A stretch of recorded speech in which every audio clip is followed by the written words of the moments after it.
Hello everyone, welcome back to my mini blog. আজ অফিসের week of আছে, তাই একটু দেরি করে ঘুম থেকে উঠেছি। ব্রাশ করতে করতে আসলাম লাউ কুমড়ো গাছগুলোকে দেখতে। তারপর রাস্তাটা ধুয়ে দিয়ে কাচাকুচি করলাম, স্নান করে দুপুরে খেয়ে নিলাম ভাত, লাউ ডাঁটার পোস্ত দিয়ে ঘন্ট, মাছের ঝোল।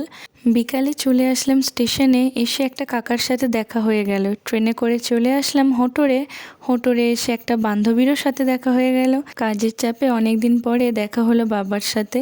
শাড়ির ব্যাগ নিয়ে চলে আসলাম বাড়িতে এসে একটু রিলস করলাম। আবারও গেলাম স্টেশনে মান্থলি টিকিটটা কাটার জন্য।